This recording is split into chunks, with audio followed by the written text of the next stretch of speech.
Fuck, I'm fucking early. Big time early.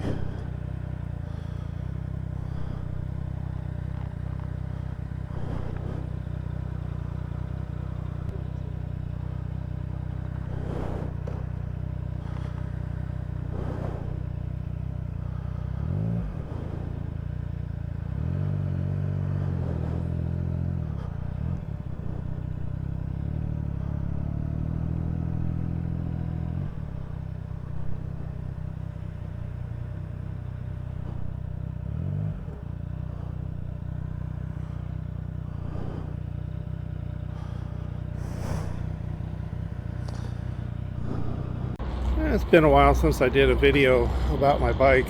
I've had this, my 2015, I bought it leftover new back at the end of the model year 2016. And it came gray about almost a year ago or so. I repainted it. I painted it with Duracoat. It's a two-part paint. It's a gun paint. I took all the pieces apart and prepped them and everything. It came out pretty good. I mean, not perfect. I used to paint for a living, so I kind of knew what I was doing. But yeah, I just really like the white. I mean, the gray was cool. It was kind of a stealth looking color, but up and down on the freeway and such, I really didn't want stealth. I wanted something that was kind of contrasted, so the black and the white. And I saw one of these once. I saw a 2017 in white, and I just thought it was just stunning. And I just thought about it for a long time, and finally just did it. But anyways, it's mostly pretty much stock. I'm almost up on 50,000 miles now. I've been changing oil and doing all the service. I change oil every 3,000 miles, sometimes a little bit less. The chain drive, I pretty much service that about every 400 miles or less. I've gone through a couple of the chains, just normal wear. It's just a normal wear thing. Brakes wear. I had to replace my rear disc because it was worn beyond spec, and so I instead of just replacing that, I just went ahead and ordered all three. I got the front too, so I just replaced them, and all new pads, and got braided steel brake lines, and I've been really pretty happy with them. I mean, my levers, CRG levers, they're full adjustable, just the typical kind of stuff.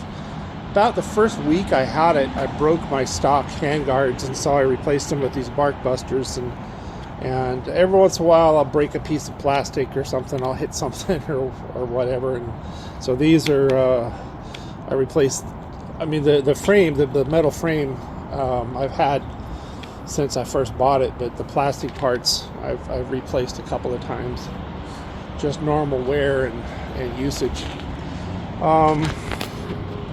The crash bar is a SW Motec.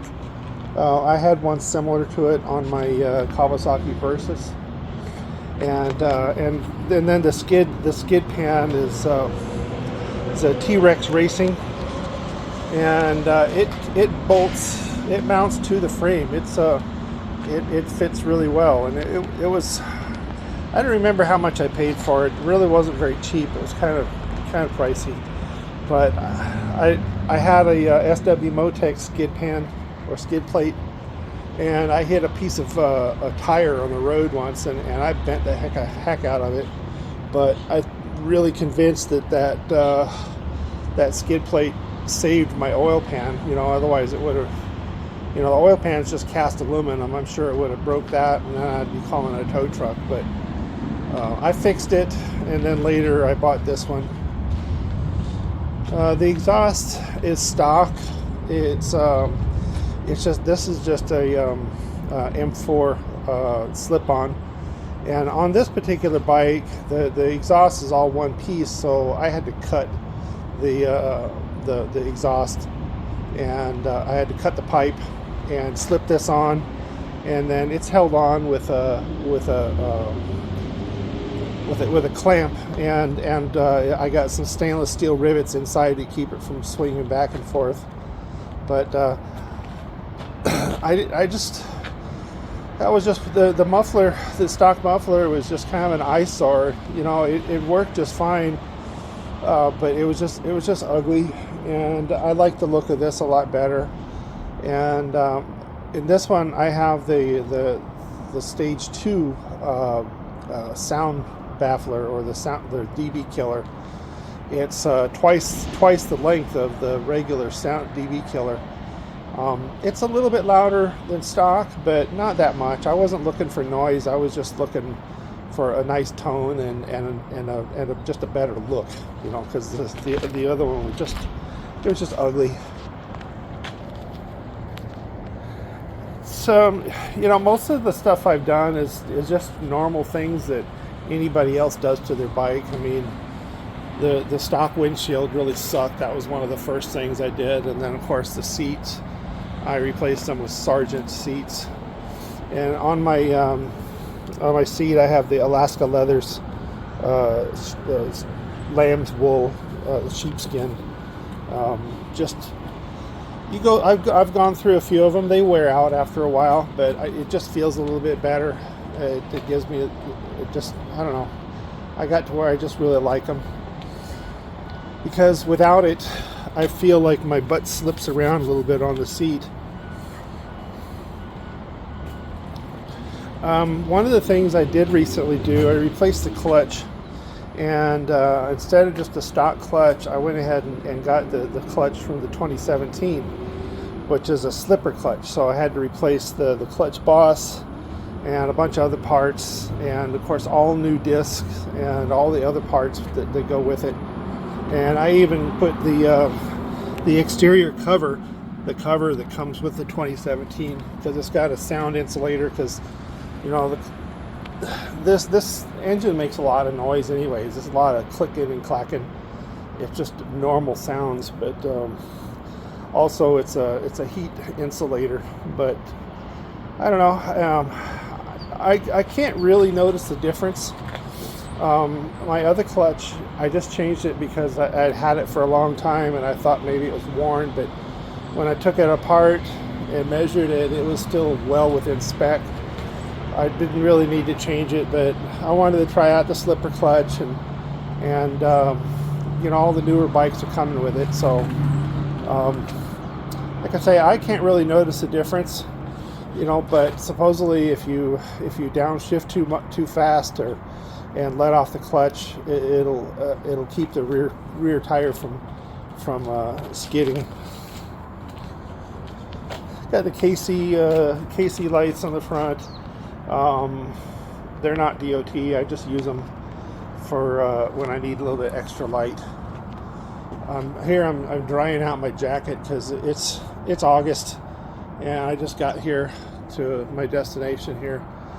I use the side cases for everything. I've got a place to put my helmet, and my top case, I use it for mostly just for a place to put my helmet and a few things. And my jacket I put in the side case, and then I carry all my dog stuff. I got dog treats and water and leashes and all the things that I usually carry when I come here to Heidi's Village to do my volunteer gig. But yeah, I've been really happy with this. I mean, I've looked at a few other bikes. Oh, I forgot to mention the other big modification. The modification, if you're only going to do one thing to your bike, the thing to do is the suspension. And so I went with the Öhlins. It's the full adjustable everything, and even got the adjustable preload out here, so you can adjust the ride height and all that. And of course the fork cartridges. It's the older version of the Öhlins cartridge, because the newer version of this top cap is black anodized, and the newer version is a 30 millimeter piston, where this is a 20 millimeter. But I bought the older one because it was cheaper, and it huge improvement on the bike. The way the bike rides, it just, man, big difference. And the other thing that I really like, I got the GPR steering damper. For a long time I didn't have it, and I've had a few people that have been biking a lot longer than me, you know, some pretty people I thought were pretty wise, and been doing some research, and everybody says if you're going to keep the bike, it's kind of a worthwhile investment. And man, I really like it. I mean, I wasn't having any wobble issues at all. I mean, I did when I first got the bike. I had the Dunlops, and at higher speeds, up when you get close to about 100, I had kind of a slow wobble, just not a bad one. And then when I switched to Michelin's, I've never had the wobble since, no matter what speed I'm at. But this, on the freeway that I come here on, there's a few spots where it's got grooves in the road, and sometimes if the front wheel gets in the groove, it kind of upsets the bike a little bit.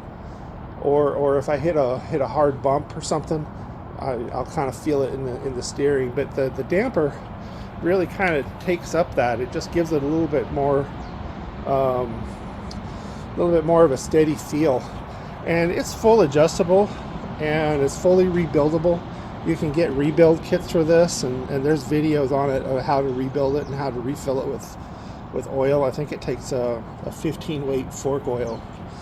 But yeah, you can get it's all totally rebuildable. And so yeah, that's pretty much my ride. I mean, I've looked at a few other rides. I don't know what I would get. I kind of like the BMW, the 1300. I think it's a 1300 GS Adventure. That's probably what I would get. But man, they're so expensive. It'd be $30,000, and then the service is so much more, and it's just harder to work on. This one, the Yamaha, I've had it for a long time. The first time I saw one was in 2015, and it was a red one. It had just side cases on. It was brand new, and I just really like it. I like how it's not totally naked, but it's part naked, where you can see the engine and such. And I don't know. I mean, for me, it just works. And so I've just been maintaining it. And I mean, it just depends on the bike. If you got a bike that you like and it's working for you, and you get familiar with it, why not just keep it? You know, because I mean, as nice as new bikes are, it's also nice having something that's familiar, something that you got all the tools for, you got the books for, you got the experience with, and so yeah, next year, 2016, I will have had this for 10 years, and like I say, it's 49,000 miles and some change, so it's like almost 50,000 miles. It's still riding strong. I lost count of how many sets of tires I've gone through. Tires and brakes and all that stuff, just normal wear things, and just keep up on the maintenance. I'm certainly no certified mechanic or nothing. I'm not super smart on it, but I can read a book and I can figure things out, and I can, you know, research stuff on YouTube, and so that's how I've been keeping up with things. But anyways, yeah, if you I mean, if I can do it, I mean, anybody can do it, really. So, but anyways, with that, I'll just wish you a safe ride, and take care.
my doggies.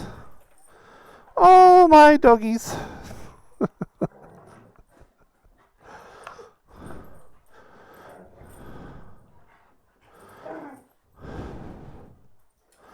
Doggies.